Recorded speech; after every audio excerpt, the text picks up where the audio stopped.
பக்தர்கள் அனைவருக்கும் அடியேனுடைய பணிவான நமஸ்காரம். இன்றைய சுப தினத்திலே கோடி ஏகாதசிகளுக்கு சமமான ஸ்ரீ ராமநவமி திருநாளிலே நம்முடைய அழகான கோதண்டராமர் சன்னதியிலே நாம் அனைவரும் கூடியிருக்கிறோம். இந்த கோதண்டராமரை பற்றி சொல்ல வேண்டும் என்றால் அவ்வளவு கரிய மாணிக்க பெருமானாக மூலவர் இருக்கிறார். புராண புருஷா கோவிந்தா என்று பாடுவோமே, அப்படி பழங்காலமாக யுக யுகமாக கூடலகர் 4 யுகம் கண்டார் என்று கூறுவார்கள். அதுபோல இவரும் காலங்காலமாக இந்த பழங்கை மாநகருக்கு அருள்பாலித்துக் கொண்டு வருகிறார். உற்சவர் ராமரை பார்த்தால் இன்றுதான் பிறந்திருக்கிறாரோ என்று சொல்லும் அளவிற்கு அவ்வளவு அழகாக ஊஞ்சலா தொட்டிலா என்று தெரியவில்லை. வந்து பார்க்கும் பொழுது ஊஞ்சலின் மீது இருக்கிறாரா அல்லது தொட்டிலாகவே ஏலப்பண்ணி இருக்கிறார்களா என்று மெய்சிலிருக்கும் அளவிற்கு அவ்வளவு அழகாக இருக்கிறார்கள். இதே கண்ணனாக இருந்திருந்தால் என்னை தூக்கி இடுப்பில் வைத்துக் கொள்ளுங்கள் என்று நம்முடைய ஆற்றுக்கே வந்திருப்பார். ராமர் அல்லவா, சீதா தேவி கோபித்துக் கொள்வார், லட்சுமணன் கோபித்துக் கொள்வார், ஆஞ்சநேய சுவாமி விடவே மாட்டார். ஆகையினால் அங்கேயே இந்த கோயிலுக்கு நீங்கள் வந்து எங்களை சேவித்துக் கொள்ளுங்கள் என்று நமக்காக இங்கு எழுந்தருளி இருக்கிறார். நிகம சரசி ரத்னம் நித்யமசாக்த ரத்னம் நிகிலா சுக்ருதி ரத்னம் ஜானகி ரூபரத்னம் புவனவலய ரத்னம் பூப்ருத மேக ரத்னம் பிரகிருதி சுலப ரத்னம் மைதிலி பிராணரத்னம் மைதிலி பிராணரத்னம். இன்றைய தினத்திலே நான் சற்று உடல்நிலை சரியில்லாமல் இருந்தபோது இந்த கோதண்டராம சுவாமியிடம் ஒரு கோரிக்கை வைத்தேன். ராமா, இந்த ஊருக்கு தற்பொழுதுதான் வந்திருக்கிறோம். வந்ததிலிருந்து இதுதான் முதல் ராமநவமி. உன்னை என்னால் சேவிக்க முடியாமல் போய்விடுமோ என்று வருந்திய போது முத்தப்பன் மாமாவிடமிருந்து குறுஞ்செய்தி வந்தது. நீங்கள் ராமநவமி என்று உபன்யாசம் செய்ய வேண்டும். ஆகா, நான் இப்பொழுதுதான் வேண்டினோம், உடனேயே அவர் செவிசாய்த்து விட்டார் என்று நினைத்தேன். என்ன தலைப்பு எடுக்கலாம் என்று யோசித்த போது அடியேன் முனைவர் பட்ட ஆய்வு மேற்கொள்ளும் பொழுது ஆழ்வார்கள் பாசுரங்களில் தாயாரும் வைணவ மரபும் என்ற தலைப்பில் தான் முனைவர் பட்டம் செய்து வருகிறேன். அங்கு ராமரே எனக்கு உத்தரவிட்டார், நீ ஆழ்வார்கள் உகந்த ராமன் என்ற தலைப்பிலேயே பேசலாமே. அதிலிருந்து நினைத்து விட்டேன். அவர் கட்டளையிட்டார், அவர் இங்கு வர வைத்தார், இங்கு பேசக்கூடிய வாய்ப்பையும் ஏற்படுத்தி கொடுத்திருக்கிறார்.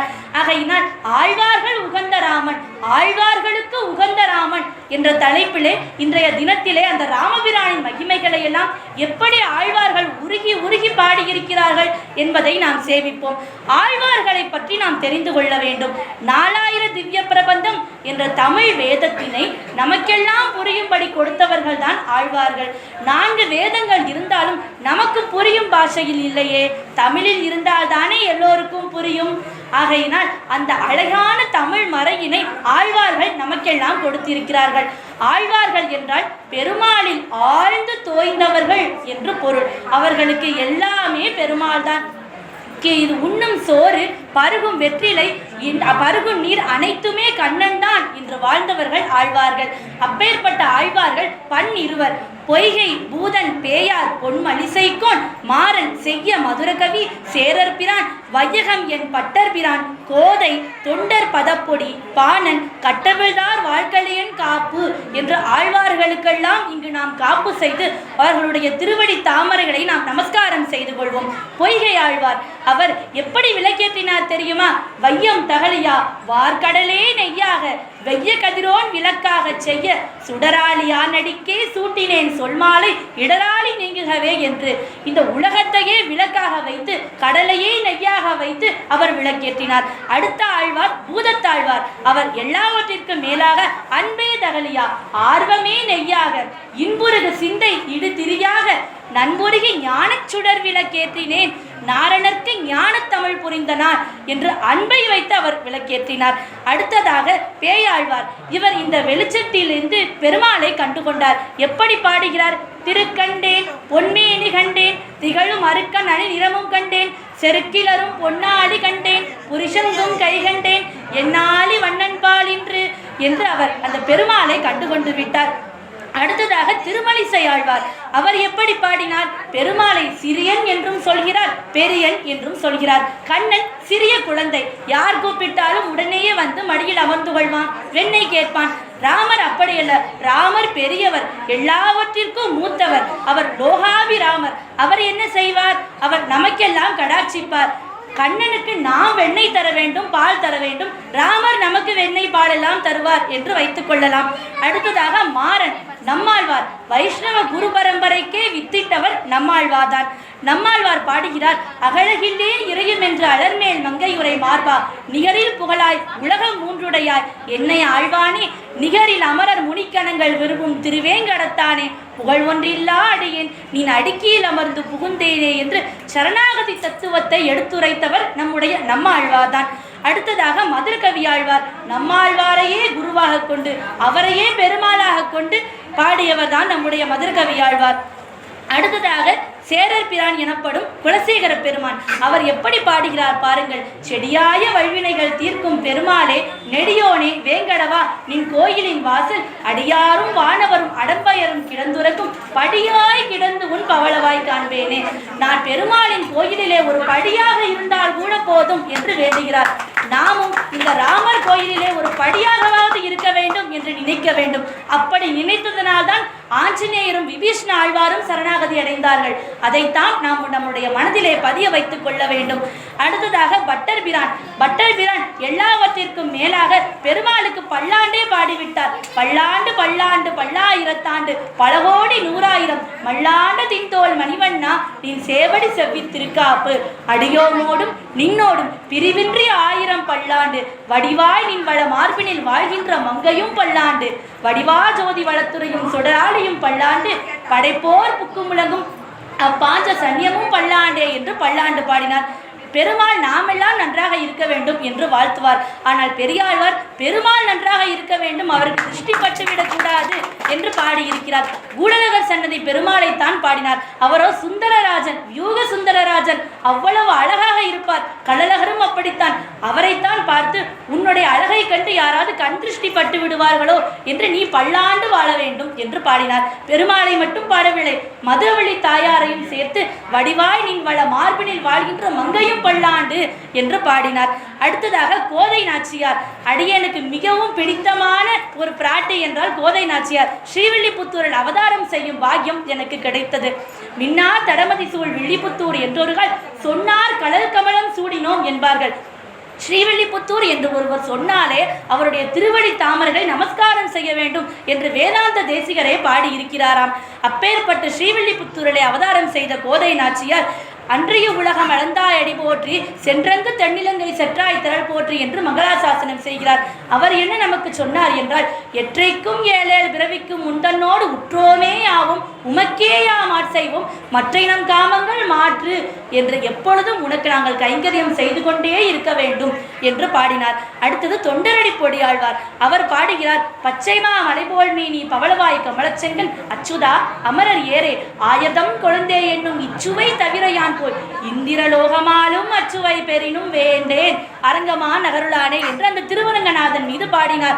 எனக்கு இந்திரலோக பதவி கிடைத்தாலும் வேண்டாம், உன்னை பாடிக்கொண்டே இருந்தால் போதும் என்று பாடினார். அடுத்தது திருப்பானாழ்வார் பாடுகிறார், கொண்டல் வண்ணனே கோவலனாய் வெண்ணை உண்ட வாயன் என் உள்ளம் கவர்ந்தானே, அண்டர்கோன் அணி அரங்கன் என் கமுதினை கண்ட கண்கள் மற்றொன்றை காணாவே, அந்த அரங்கனை கண்ட கண்கள் வேறு எதையும் காணாது என்று பாடினார். அடுத்ததாக கலியன் எனப்படும் திருமங்கையாழ்வாருக்கு பெருமாளே வந்து பஞ்சசம்ஸ்காரம் அந்த குறி வைத்து கொடுத்தார், சங்கு சக்கர பொறி சமாசனம் செய்து வைத்தார் என்று கூறுகிறார்கள். இப்படி 12 ஆழ்வார்களும் நம்முடைய வைணவ சமயத்திற்கும் அந்த பெருமாளுக்கும் அருந்தொண்டாற்றி இருக்கிறார்கள். அவர்கள் உகந்த ராமனை பற்றி எல்லா பெருமாளையும் அவர்கள் பாடினார்கள். 108 திவ்ய தேசங்களையும் மங்களாசாசனம் செய்தார்கள். ஆனாலும் ஆழ்வார்கள் உகந்த ராமன், ஆழ்வார்களுக்கு உகந்த ராமன் நம்முடைய கோதண்டராமன். அவரை பற்றி நாம் இப்பொழுது பார்க்கலாம். ஆழ்வார்கள் உகந்த ராமன் என்றால் ராமாயணம் என்றாலே சரணாகதி பிரபத்தி சாஸ்திரத்தை சொல்லக்கூடியது.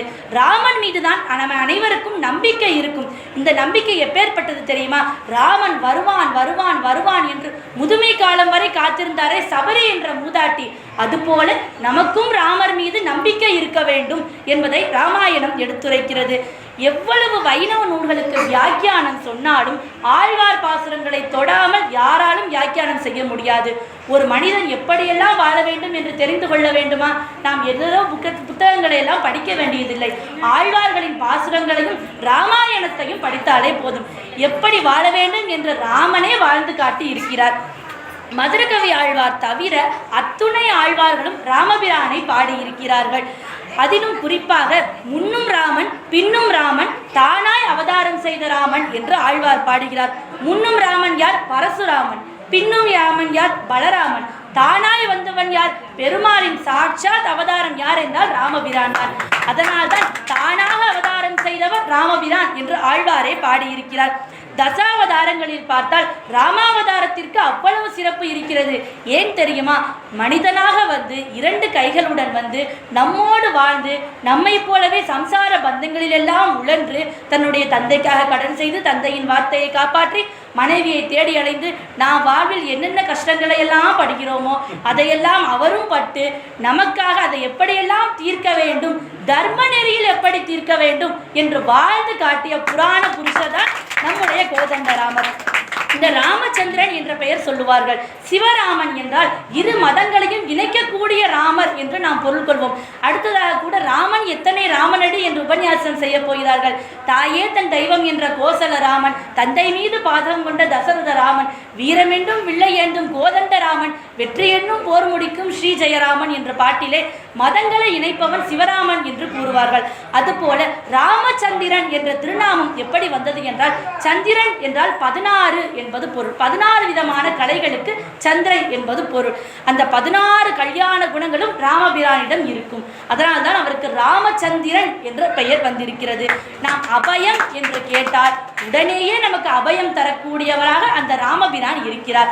அப்பேற்பட்ட ராமபிரானுடைய அவதாரத்தை நாம் பார்ப்போம். ஆழ்வார்கள் பாடுகிறார்கள், அங்கன் நெடுமதில் புடைசூழ் அயோத்தி எனும் அணிநகரத்துக்கு உலகனைத்தும் விளக்கும் சோதி வெங்கதிரோன் குலத்துக்கோர் விளக்காய் தோன்றி விண்முழுதும் உயர்கொண்ட வீரன் தன்னை செங்கன் நெடுங் கருமுகிலை ராமன் தன்னை என்று பாடுகிறார். ராமர் அயோத்தி குலத்துக்கு மட்டும் விளக்கு அல்ல, அவர் சூரிய குலத்திற்கு மட்டும் விளக்கு அல்ல, உலகனைத்தையும் விளக்கக்கூடிய ஜோதி அவர். அவர் வெங்கதிரோன் குலத்துக்கு ஒரு விளக்காய் தோன்றியதும் சூரிய பகவானே செய்த புண்ணியம் என்று ஆழ்வார் பாடுகிறார். அப்பேற்பட்ட ராமன் எப்படி பிறக்கிறார்? புவன மோகன சைத்ர பூர்வபட்சமுனந்து நவமீலோ புனர்வசு நட்சத்திரமந்து என்று பாடுவது போல அவர் நவமி திதியிலே புனர்பூச நட்சத்திரத்திலே கடக லக்னத்திலே திரு அவதாரம் செய்கிறார். ராமனின் தோற்றம் எப்படி இருக்கும்?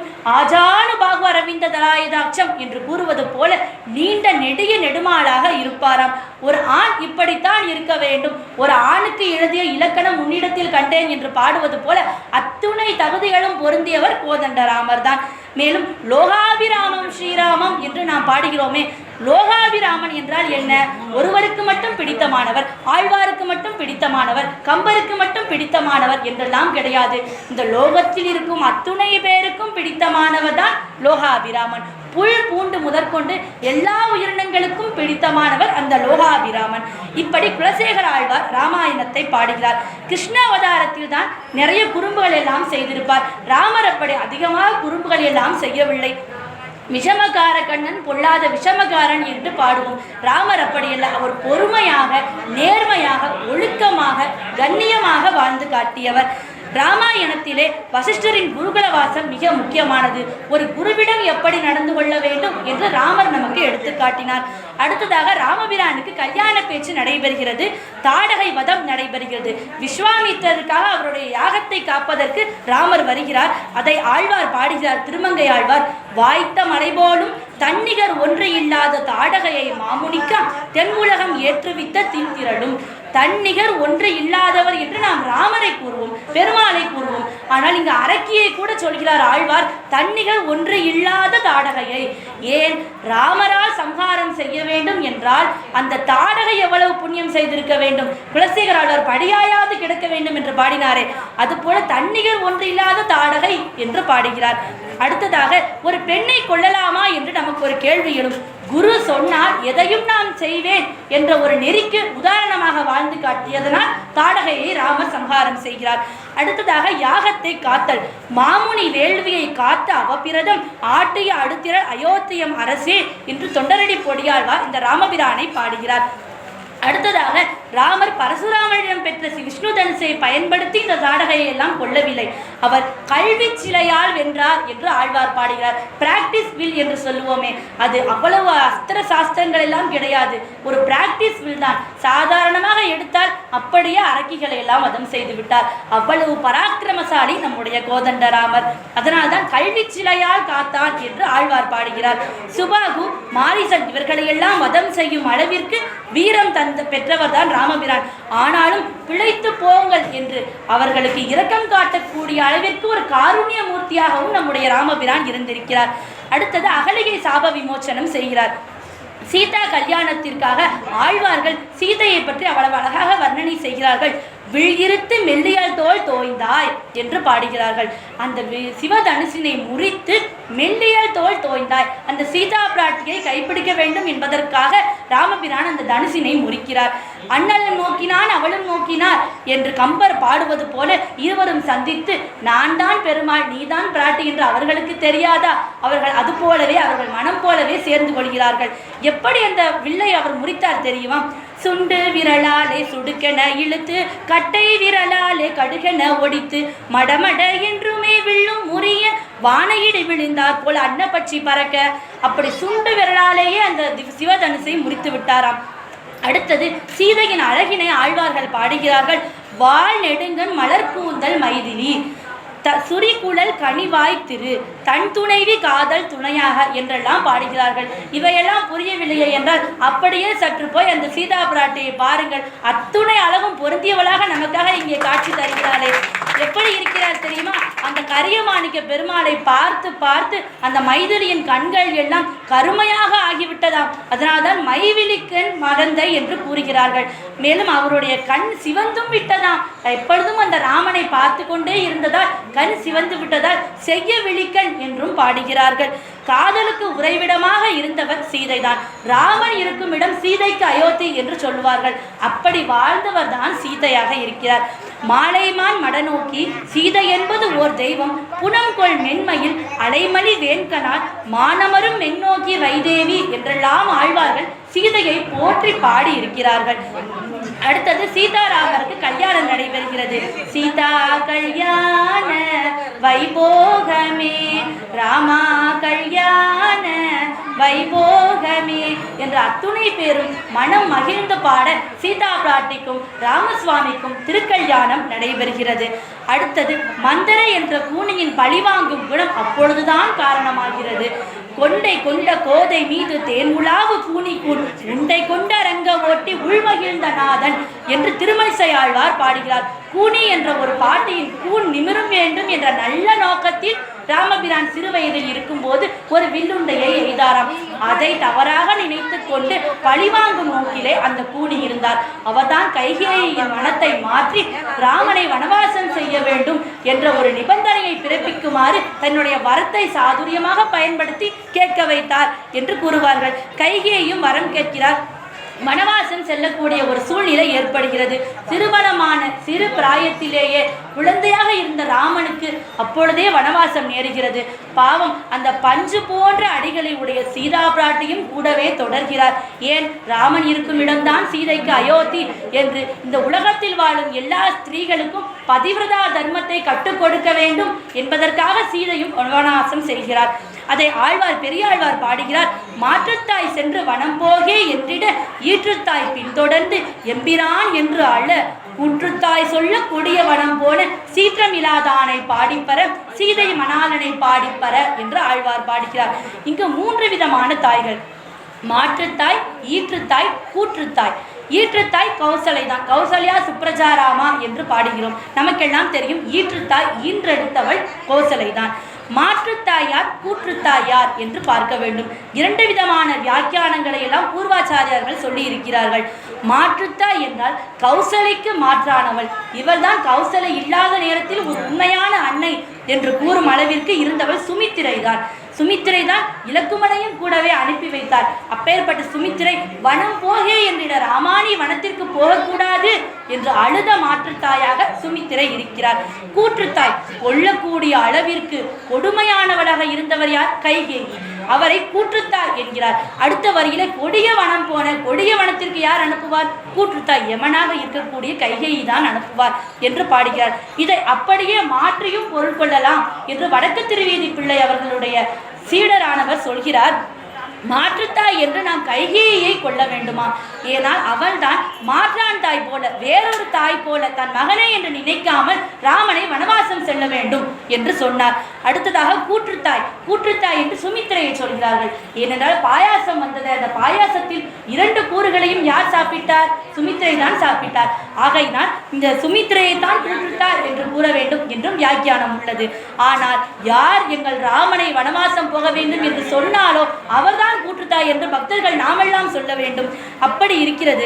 அடவுக்கு ராமனை துரத்திடவும் அயோத்தியை பரதன் ஆண்டிடவும் என்று சதித்திட்டத்தோடு வரம் கேட்கிறார் கைகேயி. அயோத்தி என்றொரு ராஜ்யமாம், அவருக்கு 3 மனைவிகளாம், அருமை புத்திரர் நால்வர்களாம் என்று அவ்வளவு அழகாக இருந்த அந்த அயோத்தி நகரத்திலே இருள் சூழ்ந்தது போல ராமபிரான் வனவாசம் செல்கிறார். ராமபிரான் நினைத்திருந்தால் வனவாசம் எல்லாம் சென்றிருக்க வேண்டாம். அவர் எப்பேற்பட்டவர்? அவர் மிகப்பெரிய பரம்பொருள். ஆனாலும் கூட நமக்கெல்லாம் கஷ்டம் என்றால் என்ன என்பதை சொல்லிக் கொடுக்க வேண்டும் என்பதற்காகத்தான் நானே வனவாசம் செல்கிறேன். நீங்கள் ஒரு ஊரிலிருந்து ஒரு ஊருக்கு போவதற்கு அழுகிறீர்கள், ஒரு நாட்டிலிருந்து வேலைக்காக இன்னொரு நாட்டிற்கு போவதற்கு அழுகிறீர்கள்.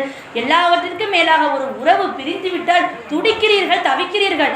நான் தான் வீடு கட்டினேன், நான் தான் கார் வாங்கினேன், நான் தான் என் பிள்ளையை படிக்க வைத்தேன், நான் தான் என் மகளுக்கு திருமணம் செய்து வைத்தேன், இந்த உலகமே என்னாதான் என்று நாம் அகங்காரத்தோடு இருக்கிறோமே.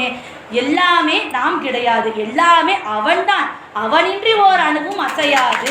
ஆகையினால் எல்லாமே அவன்தான் என்பதை உணர்ந்து விட்டால் நமக்கு கஷ்டமும் வராது. அப்படி ஞானத்தை அடைந்தவர்கள் தான் ஆழ்வார்கள். அவர்கள் உகந்த ராமனைத்தான் நாம் பார்த்து கொண்டு வருகிறோம். ராமர் எப்படி சென்றார்? இதை குலசேகர ஆழ்வார் அழகாக பாடுகிறார்.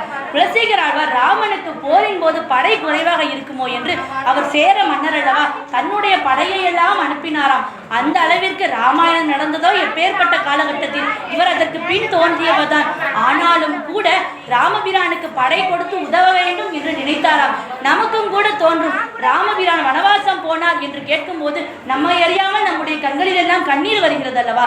அப்படித்தான் குலசேகர ஆழ்வாரும் என்னுடைய படையெல்லாம் நான் ராமனுக்கு அனுப்புகிறேன் என்று கூறினாராம். சுற்றமெல்லாம் பின்தொடர தொழுவானம் அடைந்தவனே என்று குலசேகர ஆழ்வார் பாடுகிறார். பொதுவாக ஓங்காரம் என்பதற்கான பொருள் அகரம் உகரம் மகரம் என்று கூறுவார்கள். அந்த அகர உகர மகரம் யார்? ராமபிரான், சீதா பிராட்டி, லக்ஷ்மணன் தான். இவர்கள் மூவரும் தான் அந்த பிரணவத்திற்கு பொருளாக இருந்து ராமன் பின்தொடர இருவரும் உடனேயே சென்று அங்கு வனவாசத்திற்கு சென்றார்களாம். லக்ஷ்மணனுடைய கைங்கரியம் இங்கு முக்கியமானது. ஏன் சுற்றமெல்லாம் பின்தொடர தொழுகானம் அடைந்தவனே என்று பாடினார்? எல்லா சொந்தக்காரர்களுமா வந்தார்கள் ராமனோடு? இல்லை, லக்ஷ்மணன் ஒருவன் வந்தாலே போதும், அத்துணை பந்துக்களும் வந்தது போலத்தான். அவரே எல்லா கைங்கரியத்தையும் செய்து விடுவார். இந்த கலியுகத்திலே சகோதரர்கள் எப்படி வாழ வேண்டும், அண்ணன் தம்பி எப்படி இருக்க வேண்டும் என்பதற்கு யார் உதாரணம்? ராம லக்ஷ்மணர் தான் உதாரணம்.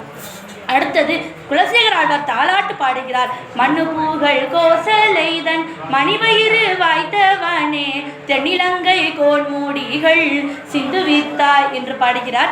தின்திரளால் தாடகைதன் உரமுருவச் சிறை வளைத்தாய், குங்குமலி கருங்குழலால் கோசலைதன் குலமதலாய், தங்கு பெரும் புகழ்ச்செனகன் திருமருகா தாசரதி என்று பாடுகிறார்.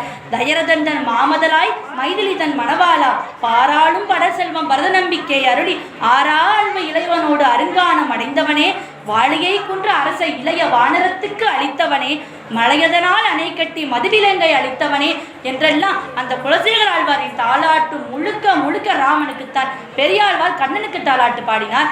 குறையை தீர்ப்பதற்காக குலசேகர ஆழ்வார் ராமனுக்கு தாலாட்டு பாடியிருக்கிறார். அடுத்ததாக குகனோடு ஐவாரானோம் என்று ராமபிரான் ஏற்றுக்கொண்ட ஒரு நிகழ்வினை அழகாக திருமங்கை ஆழ்வார் பாடுகிறார். பெரியாழ்வாரும் பாடியிருக்கிறார். கூரணிந்த வேல்வளவன் சீரணிந்த தோழமை என்று பாடியிருக்கிறார்.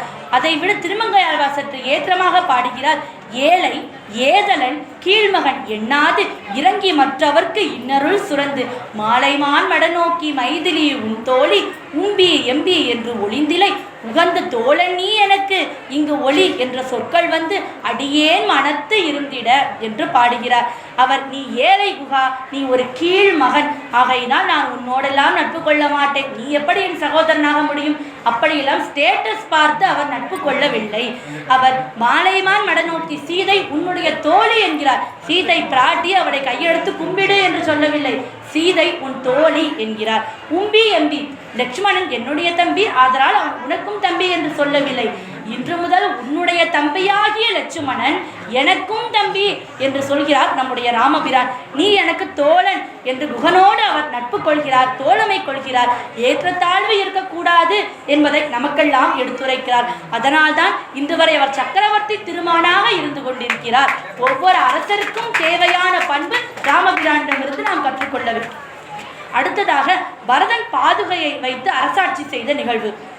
முடிவொன்றி மூவுலகங்களும் ஆண்டு உன் அடியேற்கு அருள் என்று அவன் பின் தொடர்ந்த படியில் குணத்து பரத நம்பிக்கை அன்று அடியிலே ஈந்தானை பாடிப்பற அயோத்தியர் கோமானை பாடிப்பற என்று பெரியாழ்வார் பாடுகிறார். இப்படி என்று சொல்ல முடியாதவர் பரத நம்பி, அதனால்தான் படியில் குணத்து பரத நம்பி என்று பாடினார். நம்முடைய தாய்தான் ராமபிரானை வனவாசம் அனுப்பினார் என்று தெரிந்தவுடன் அவர் சந்தோஷப்படவில்லை. ராமபிரானையா வனவாசம் அனுப்பினார் என்று கைகேயின் மீதே கோபம் கொண்டாராம். ராமபிரானின் பாதுகையை வைத்து அரசாட்சி செய்தாராம். எப்பேற்பட்ட தம்பி! லட்சுமணனை போல பரதனை போல ஒரு தம்பி வேண்டும் என்றுதான் நாமெல்லாம் வேண்ட வேண்டும். நாம் என்னுடைய தம்பிக்கு என் சொத்து போகக்கூடாது என்றுதான் நாம் வேண்டுகிறோம். இப்படி இருக்கக்கூடாது என்று வாழ்ந்து காட்டியவர் தான் அந்த ராமபிரான். அடுத்ததாக காக்காசுரனுக்கு அருள் புரிந்தல். சித்திரக்கூடத்து இருப்ப சிறுகாக்கை முளைதீண்ட அத்திரமே கொண்டெறிய அனைத்து உலகும் திரிந்தோடி வித்தகனே ராமாவோ நின்னபயம் என்றழைப்ப அத்திரமே அதன் கண்ணை அறுத்ததும் ஓர் அடையாளம் என்று பாடியது போல பெரியாழ்வார் பாடுகிறார். அதாவது நாம் எப்பொழுதும் பிராட்டியுடன் இருக்கக்கூடிய பெருமாளைத்தான் சரணாகதி அடைய வேண்டும். காக்காசுரன் கூட பிராட்டியை தவறாகத்தான் நோக்கினான், ஆனால் அவருக்கு ராமபிரான் சரணாகதி செய்தார்.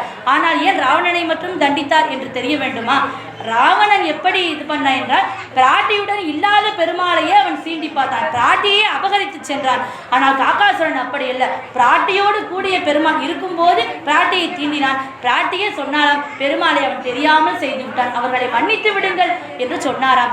அதனால்தான் அங்கு பெருமாள் வந்து காக்காசுரனை கூட மீட்டு கொடுத்தார், அவருக்கு சரணாகதி கொடுத்தார் என்று கூறுகிறார்கள். நாமும் எப்பொழுதும் பிராட்டியுடன் கூடிய பெருமாளை வழிபட்டோமையானால் நம்முடைய பாவங்களை எல்லாம் மறக்க செய்து வினைகளை தீர்த்து அந்த பிராட்டி நமக்கான அருளை எல்லாம் அவரே பெற்றுக் கொடுத்து விடுவார் என்கிறார்கள். அடுத்ததாக தின்கை வெண்கண் விரல் விராதன் முக வில்குனித்த விண்ணவர் கோன் தாளனை வீர் என்று விராதவதத்தை பாடுகிறார் திருமங்கையாழ்வார்.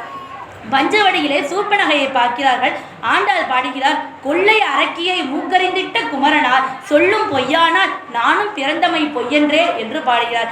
ஏன் கொள்ளை அரக்கி என்று பாட வேண்டும்? அவ்வளவு பொல்லாதவளா சூர்பனகை? அவள் ராமன் மீது தானே ஆசைப்பட்டார் என்றெல்லாம் கேட்கும்போது பிராட்டி வழி சென்றுதான் பெருமாளை சரணாகதி அடைய வேண்டும். இவள் பிராட்டியையே அபகரித்து விடலாம், அவளையே கொண்டு விடலாம் என்று நினைத்தால் கொள்ளை அரக்கி என்று தானே சொல்ல வேண்டும்.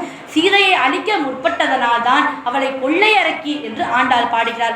அடுத்ததாக கரதூஷணன் எனப்படும் 14,000 அசுரர்களை ராமபிரான் சம்ஹாரம் செய்கிறார். காலநேமி வக்கரன் கரண் முரம் சிறன்னவை காலனோடு கூட விற்குணித்த வீரன் வில்கை வீரனே என்று திருமணிசை பிரான் பாடுகிறார். வெண்ணரகம் சேரா வகையே அவரையும் காத்து அருளியவர் ராமபிரான். அசகாய சூரனை கூட சம்ஹாரம் செய்தவர் ராமபிரான். அடுத்ததாக மாரீச்சன் வந்து மாயமானாக வந்து லீலை காட்டியது. மின்மொத்த நுண்ணிடையாய் மெய்யடியேன் விண்ணப்பம் பொன்மொத்த மான் ஒன்று புகுந்தினிது விளையாட நின்னன்பின் வழி நின்று சிலை பிடித்து எம்பிரான் ஏக பின்னே அங்கு இலக்கு மன்னன் பிரிந்ததும் ஓர் அடையாளம். அங்கு மாயமானாக மாரீச்சன் வருகிறார், சீதை மையல் கொள்கிறார். உடனேதான் இவ்வளவு பிரச்சனையும் ஏற்படுகிறது. பெண்கள் அவசரத்தனமாக ஆசைப்படக்கூடாது, பேராசைப்படக்கூடாது என்பதையெல்லாம் உணர்த்துவதற்காகத்தான் சீதை பிராட்டியும் அப்படி ஒரு திருவிளையாடலை செய்திருக்கிறார். அடுத்ததாக சீதையை சிறை வைக்கிறான் ராவணன்.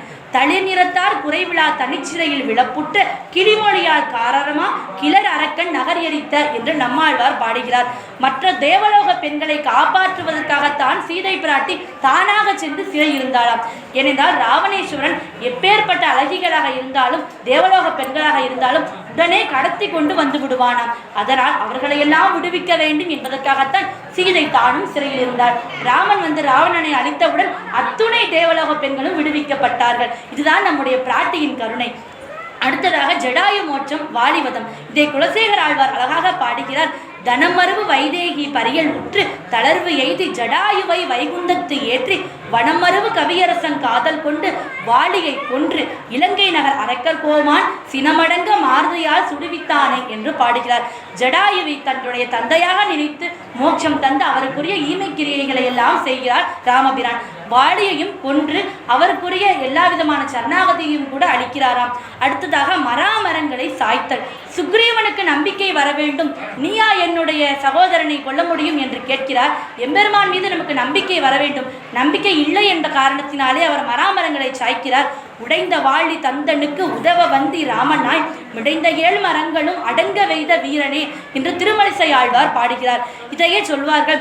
ஓடி களைத்தோ தேவியை தேடி அழைத்தோ மரங்கள் 7 துளைத்தோ கடலை கட்டி வளைத்தோ இலங்கை என்னும் காவல் மாநகரை இடித்த வருத்தமும் ராவணாதிகளை அழித்த வருத்தமும் ஏன் பள்ளி கொண்டீரையா ஸ்ரீரங்கநாதரை நீ ஏன் பள்ளி கொண்டீரையா என்று பாடுவார்கள். இதற்காக பெருமாள் 7 மராமரங்களை வென்றார். முதல் காரணம் சுக்ரீவனுக்கு நம்பிக்கை ஏற்பட வேண்டும் என்பதற்காக, நம் அனைவருக்கும் நம்பிக்கை ஏற்பட வேண்டும் என்பதற்காக.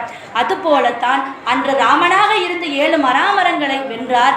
இப்பொழுது திருப்பதி பெருமாளாக இருந்து கொண்டு 7 குன்றுகளின் மீது இருந்து கொண்டு கலியுக வரதனாக இருந்து நமக்கெல்லாம் நம்பிக்கையை தந்து கொண்டிருக்கிறார். ஆகையினால் தான் அந்த 7 குன்றுகள் திருப்பதிக்கு அமைந்தது. அடுத்ததாக கணையாளி கொடுத்தல். நம்முடைய சுந்தரகாண்ட நாயகன் ஸ்வேதா அவர்கள் உபன்யாசம் செய்தது போல சுந்தரகாண்ட நாயகன் அவர்கள் வருகிறார். திக்கு நிறை புகழாளன் தீவேல்வி சென்றனால் மிக்க பெரும் சபை நடுவே விழிருத்தான் மோதிரம் கண்டு உக்குமால் அடையாளம் அனுமான் என்று உச்சிமேல் வைத்துக் கொண்டு உகந்தனலால் மலர்குழலால் சீதையுமே என்று அழகாக பெரியாழ்வார் பாடுகிறார். இத்தகையால் அடையாளம் ஈதவன் கை மோதிரம் என்று சீதை கண்டுகொள்ளும் அளவிற்கு சீதையினுடைய அந்த அச்சம் போக்கும் அளவிலே சீதை தன்னுடைய உயிரையே மாய்த்து கொள்ள சென்றாராம். அப்பொழுது ஆஞ்சநேயர் வந்து ராமபிரானுடைய கணையாளியை கொடுக்கிறார். இது அவருடைய கை மோதிரம்தான் என்று சீதை கண்டு கொண்டு விட்டார். அதனால் தான் அவருக்கு சந்தோஷம் ஏற்படுகிறது. சங்க காலத்திலெல்லாம் தோழிகளுக்கு தலைவனினுடைய வருகையை கண்டு தலைவியை ஆற்றுவிப்பார்களாம். அதுபோல அந்த ராவணனுடைய அசோகவனத்திலும் கூட சில நல்ல அரக்கிகளும் இருந்திருக்கிறார்கள் என்றெல்லாம் சொல்கிறார்கள். அப்படி அன்னையின் துயர் நீக்கி அன்புருவாய் நின்ற ஆஞ்சநேயரே சரணம் சரணம் சரணம் என்று நாம் அந்த ஆஞ்சநேய பெருமாளை மனமுருகி வேண்டினார். அவராலே நமக்கு ராமனுடைய அருள் கிடைக்கும். ராமாயணத்தை பற்றி யார் பேசினாலும் அங்கு ஆஞ்சநேயரும் இருப்பார் என்று கூறுவார்கள். இங்கும் இருக்கிறார், எங்கும் இருக்கிறார். ஒரு காற்று நம்மை உந்தி தள்ளுவது போல இப்பொழுது உங்களுக்கெல்லாம் தோன்றும். அது யார் என்றால் ஆஞ்சநேயர் தான். அவர்தான் இங்கு நம்முடைய இருந்து கொண்டு ராமனை பற்றியா பாடுகிறீர்கள், என் ராமன் இங்கு அழகாக டோலோத்சவம் கண்டு கொண்டிருக்கிறாரே, அவரை பற்றி நான் கேட்க வேண்டாமா என்று நமக்குள் ஒருவராக இங்கு வந்து அமர்ந்திருக்கிறார் என்று பெரியவர்கள் எல்லாம் கூறுவார்கள். அடுத்தது விபீஷண சரணாகதி. இவ்வளவு நேரம் வெகு அழகாக விபீஷண சரணாகதி பற்றி கேட்டோம். கல்லார் மதில் சூழ் கதி இலங்கை கார் அரக்கன் வில்லாகம் கீழ வரிவம் சரம் துறந்த வில்லானை செல்வ விபீடனருக்கு வேறாக நல்லானை நாடி நரையூரில் கண்டேனே என்று திருமங்கை ஆழ்வார் பாடுகிறார். எப்படி விபீஷண ஆழ்வாருக்கு சரணாகதி கொடுத்தார் என்று பார்த்தீர்கள். அந்த செல்வ விபீடனர் என்று கூறுகிறார். விபீஷணருக்கு எது செல்வம்? அந்த இலங்கை மாநகரா செல்வம்? இல்லை. ராவணன் உடன் பிறந்த சகோதரன் ராவணனா செல்வம்? இல்லை. ராமன் தான் செல்வம். அதனால் தான் அவருக்கு செல்வ விபீடனர் என்ற பட்டத்தை கொடுத்திருக்கிறார் திருமங்கை ஆழ்வார். அடுத்ததாக சேது பந்தம் அமைத்தது. ஒரு வில்லால் ஓங்கு முன்னீர் அடைத்து உலகங்கள் உய்ய என்று சொல்லியது போல சேது பந்தம் திருத்தினா எங்கள் சிற்றில் வந்து சிதையலை என்று ஆண்டாள் பாடுகிறார். ஆண்டாளுக்கு ஒரு சந்தேகம் ஏற்பட்டு விட்டது. பெருமாளே, நீ கட்டியதையெல்லாம் உழைத்து விடுவாயா அல்லது புதிதாக கட்டுவாயா என்று அவருக்கு ஒரு வேகாட்டம், ஒரு ஆத்திரம் ஏற்பட்டு விடுகிறது என்று சொல்லலாம். சேது பந்தம் தீர்த்தினாய், அப்பேற்பட்ட கரையையே நீ இந்த பாலத்தையே கட்டினாய், ஆனால் நான் கட்டி விளையாடும் இந்த வீட்டை வந்து உடைத்து விட்டு போகிறாயே என்று அவள் சற்று பாசமாக கேட்கிறாராம். ராமர் பாலம் இன்று வரை நமக்கு ராமேஸ்வரத்திலே பாம்பன் பாலமாக ஒரு அடையாளமாக இருந்து வருகிறது. இதிலிருந்து என்ன தெரிகிறது? ராமர் இன்றும் நம்முடன் வாழ்ந்து கொண்டுதான் இருக்கிறார். நாம் தான் அவரை உணரவில்லை என்பது நமக்கெல்லாம் புரிகிறது. அந்த ராமாயணத்திற்காக அந்த பாறையை எல்லாம் கட்டும்போது, பாலத்தை கட்டும்போது ரொம்ப கனமாகத்தானே இருக்கும். அந்த பாறைகளில் எல்லாம் ராமா என்று எழுதினார்களாம். ராமா என்று எழுதியவுடன் கனம் தெரியவில்லை, லெகுவாகி விட்டதாம். அத்துணை வானரங்களும் வேலை செய்து அந்த சேது பந்தத்தை கட்டினார்களாம். ஒரு அணில் ராமபிரானுக்காக மேஸ்திரி வேலை பார்த்ததாம். அது மண்களை எல்லாம் உதித்து கொண்டு வந்து அந்த பாலத்தில் போட்டதாம். ராமபிரான் அன்போடு அதை வருடி கொடுத்ததால் இன்று வரை அதனுடைய முதுகிலே 3 கோடுகள் இருக்கிறது என்பதை நாம் பார்க்கிறோம். ஆண்டாள் நாச்சியார் ராவண வதத்தினை பாடுகிறார். சென்றங்கு தென்னிலங்கை செற்றாய் திரள் போற்றி என்று பாடுகிறார். சினத்தினால் தென்னிலங்கை கோமானை செற்ற மனத்துக்கு இனியான் என்று ராமனை பாடுகிறார். பெண்களிடம் கேட்டால் உனக்கு யார் பிடிக்கும், கண்ணன் பிடிக்குமா ராமன் பிடிக்குமா என்று கேட்டால் கண்ணன் தான் பிடிக்கும் என்று ஆவலாக சொல்லிவிடுவோம். உனக்கு கண்ணன் போல் கணவன் வர வேண்டுமா, ராமன் போல் கணவன் வர வேண்டுமா என்று கேட்டால் அனைவரும் என்ன சொல்லுவோம், ராமன் போல் தான் கணவன் வர வேண்டும், அவர் தான் ஏகபத்தினி விரதன் என்று சொல்லுவோம். அதுபோல ஆண்டாள் நாச்சியாரின் மனத்துக்கினியானாக யார் இருந்திருக்கிறார், ராமபிரான் தான் இருந்திருக்கிறார். அதனால் தான் 12வது பாசுரத்திலே சினத்தினால் தென்னிலங்கை கோமானை செற்ற மனத்துக்கு இனியான் என்று பாடுகிறார். ராவணனை எப்படி கொன்றார்? இந்த நல்ல நாளிலே நாம் ராவண வதத்தை பற்றியெல்லாம் அதிகமாக பேச வேண்டாம். ஆண்டாள் ஒரு வார்த்தையில் சொல்லிவிட்டார், கிள்ளி களைந்தான். ஒரு செடியை அப்படி கிள்ளி எடுப்பது போல ராவணனின் 10 தலைகளையும் கிள்ளி களைந்தான் என்று அழகாக பாடிவிட்டார். இன்று போய் நாளை வா என்று அந்த ஒரு வாய்ப்பினை கொடுத்த பண்பாளன் தான் நம்முடைய ராமனாக இருக்கிறார். கல்லாதவர் இலங்கை கட்டளித்த கோமான் என்றும் ஆழ்வார்கள் பாடியிருக்கிறார்கள். அடுத்ததாக விபீஷண பட்டாபிஷேகம். நேரா அவன் தம்பிக்கே நீலரசு இந்த 6ஆவது முதல் என்று பாடுகிறார்.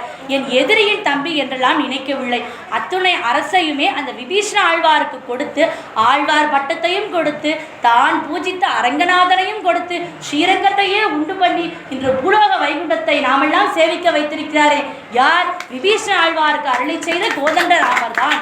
ஆகையினால்தான் அவரை அப்படி 6ஆவது முதல் என்று பாடுகிறார் பெரியாழ்வார். 10 தலைகளையும் அவர் இப்படி கிள்ளி களைந்து விட்டார். அடுத்ததாக ஒரு முக்கியமான ஒரு கட்டம், ஆஞ்சநேயரை பற்றியும் நம்முடைய வாழ்வியலுக்கு ஒரு வழித்தடம் அமைத்த செய்தி. இதை திருமங்கை ஆழ்வார் பாடுகிறார். பரத்வாசர் ஆசிரமத்தின் போது ஆசிரமத்திலே விருந்துக்காக அனைவரும் செல்கிறார்களாம். அதை பாடுகிறார். வாத மாமகன் மற்கடம் விலங்கு மற்றொரு ஜாதி என்று ஒளிந்திலை உகந்து காதல் ஆதரம் கடலினும் பெருகச் செய்தகவினுக்கு இல்லை கைமாறு என்று கோதையில் வாய்மையிலானோடும் உடனே நண்பன் நான் என்ற ஒன்பொருள் எனக்கும் ஆதல் வேண்டும் என்று அடியினை அடைந்தேன் என்று பாடுகிறார். மற்கடம் என்றால் குரங்கு, அது மற்றொரு ஜாதி விலங்கு தானே என்றெல்லாம் நினைக்காமல் ஆஞ்சநேயருக்கு சமபந்தி போஜனத்தை செய்தார். பரத்வாஜர் சொன்னாராம், சுவாமி நீங்கள் எல்லாம் முதலில் உணவருந்தி கொள்ளுங்கள், மற்கடம் பிறகு சாப்பிடட்டும் என்றாராம். ராமர் இல்லை இல்லை, அது எனக்கு எவ்வளவு உதவி செய்திருக்கிறது தெரியுமா, சமபந்தி போஜனம் இங்கு வேண்டும் என்று எதிரேயே அனுமானை அமர வைத்து அவருடைய இலையிலேயே சாப்பிட செய்தார்.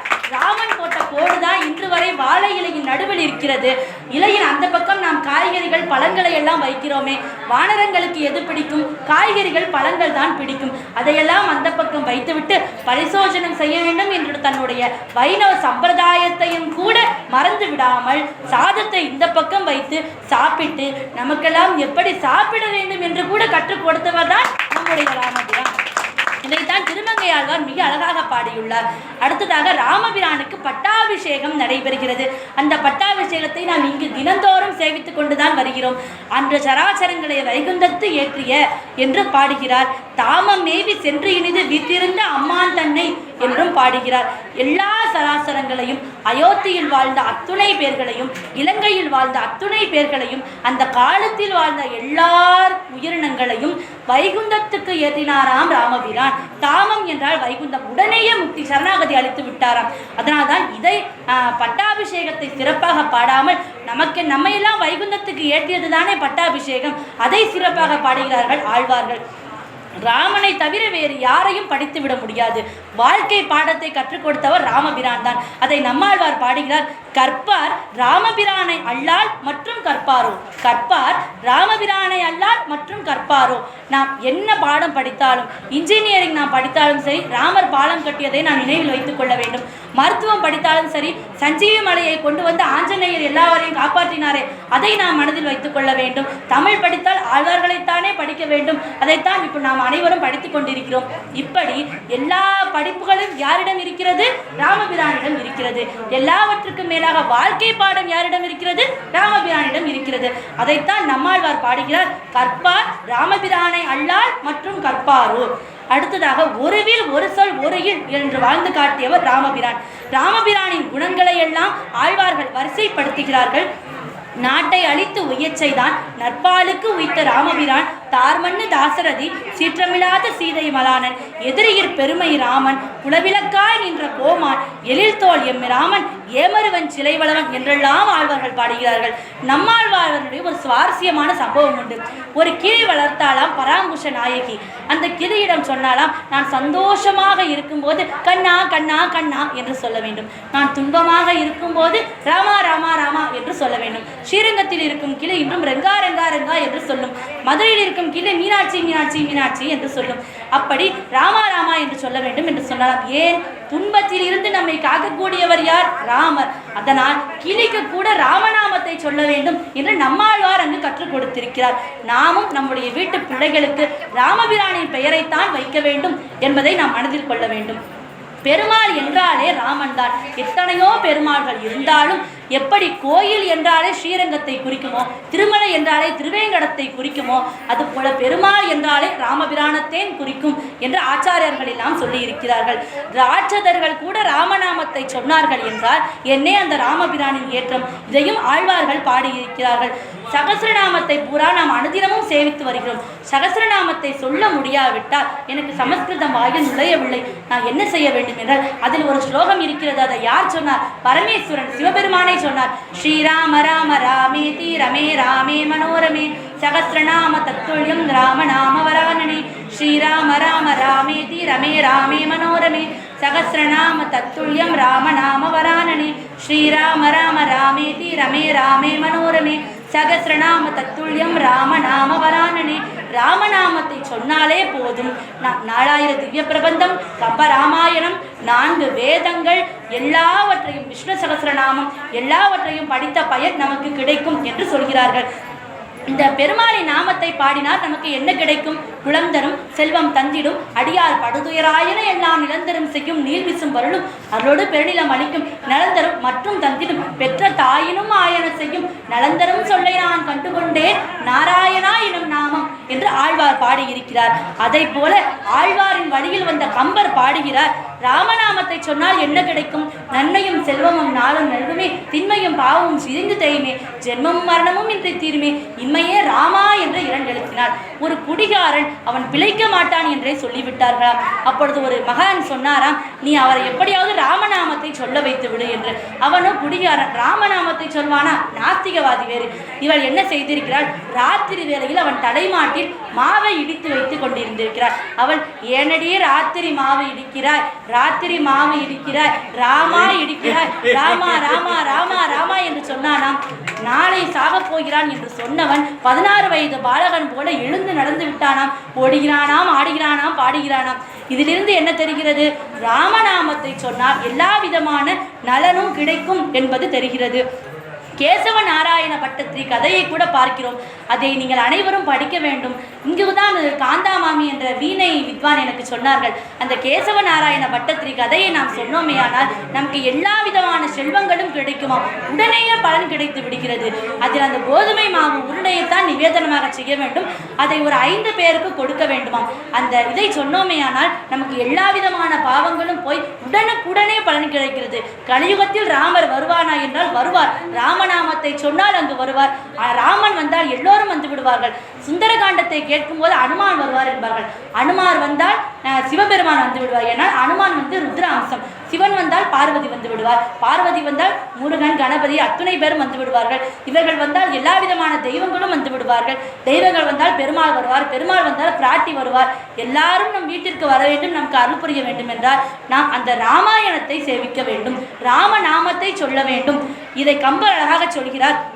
உம்மைசால் உலகுக்கு எல்லாம் மூல மந்திரத்தை முற்றும் தம்மையே தமர்க்கு நல்கும் தனிப்பெரும் பதத்தை தானே இம்மையே எழுமை நோய்க்கும் மருந்தினை ராமன் என்னும் செம்மைசேர் நாமம் தன்னை கண்களில் தெரிய கண்டான் என்று பாடுகிறார். உம்மைசால் உலகுக்கு எல்லாம் மூல மந்திரம் எது? ராம மந்திரம்.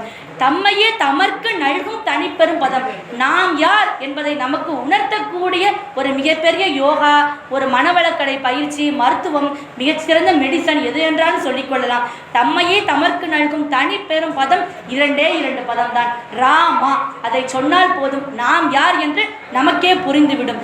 இம்மையே எழுமை நோய்க்கும் மருந்து, இப்பிறவி மறுபிறவி 7 பிறவிக்கும் மருந்து ராமநாமம் என்னும் மருந்து. இந்த ராமநாமத்தை நாம் கண்டுகொண்டால் போதும் நமக்கு எல்லா விதமான பிரச்சனைகளும் தீர்ந்துவிடும். ஆகையினால் நாம் என்றென்றும் அந்த ராமநாமத்தை சொல்லிக்கொண்டே இருப்போம்.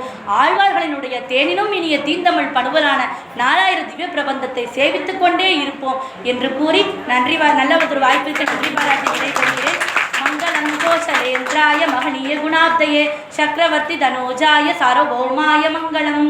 ராமச்சந்திராய ஜனகராஜா மனோகராய் மாமகா விஷ்ணதாய மகித மங்களம். கோசலேந்திராய மந்தஹ சதா சகோசனாய வாசவாதி வினுத சத்வரத மங்களம். ராமதாச ஹிருதய மிருதுல சாமரஜ நிவாசாய் சுவாமி பத்ர கிரிவராய சர்வதிவ்ய மங்களம். நாம் எல்லாம் மிகவும் பாக்கியம் செய்தவர்கள். நாம் என்ன பாடுகிறோம்? சொல்லுங்கள் ராம நாமமே சுயநலம் இல்லாமல் போகுமே, வில்லாதி வீரனின் நாமமே வினைகளை தீர்க்கும் பரந்தாம நாமமே. சொல்லுங்கள் ராம நாமமே சுயநலம் இல்லாமல் போகுமே, வில்லாதி வீரனின் நாமமே வினைகளை தீர்க்கும் பரந்தாம நாமமே. ராமநாமத்தை நாம் சொன்னோமானாலே போதும். கற்றவர்களும் இங்கு கூடியிருக்கிறீர்கள், கல்லாதவர்களும் கூடியிருக்கிறீர்கள், வசதி படைத்தவர்களும் இருக்கிறோம், வசதி இல்லாதவர்களும் கூடியிருக்கிறோம். அந்த தசரத கைகேயி பிரியனை நாம் பாடிக்கொண்டிருக்கிறோம். தயை செய்யும் கோதண்டராமனை பாடியிருக்கிறோம். கலியுகத்தில் கண்கண்ட தெய்வத்தை பாடியிருக்கிறோம். இப்படி நாம் நாம சங்கீர்த்தனம் செய்தால் போதும் எல்லா விதமான நோய்களும் போகும், பாவங்களும் போகும், எல்லா செல்வங்களும் கிடைக்கும். ஸ்ரீரங்க நாயகியை ஒரு பக்தர் கைகூப்பிய பொழுது அவர் சொன்னாராம், சுவாமி, இவர் என்னை பார்த்து அஞ்சலி முத்திரையை தான் காண்பித்திருக்கிறார். நான் ஏதோ செல்வம், கல்வி, புகழ், ஐஸ்வர்யம் இதை மட்டும் தான் கொடுத்திருக்கிறேன். நீங்கள் முக்தியையும் கொடுத்து விடுங்கள். ஆகா, இன்னும் கொடுப்பதற்கு ஒன்றுமே இல்லையே என்று அந்த பிராட்டி ஏங்கினாராம். அதுபோலதான் நம்முடைய சீதா பிராட்டியும் ஏங்கிக் கொண்டிருக்கிறார். இந்த பக்தர்களுக்கு நாம் என்னதான் தர வேண்டும் என்று அவள் காத்து கொண்டிருக்கிறார். நாமும் ராமநாமத்தை சொல்லிக்கொண்டே இருப்போம். ஹரே ராம ராம ராம ஹரே ஹரே, ஹரே கிருஷ்ண கிருஷ்ண கிருஷ்ண ஹரே ஹரே, ஹரே ராம ராம ராம ஹரே ஹரே, ஹரே கிருஷ்ண கிருஷ்ண கிருஷ்ண ஹரே ஹரே, ஹரே ராம ராம ராம ஹரே ஹரே, ஹரே கிருஷ்ண கிருஷ்ண கிருஷ்ண ஹரே ஹரே. நமது ஜெயசித்ரா அவர்கள் மிக சிறப்பாக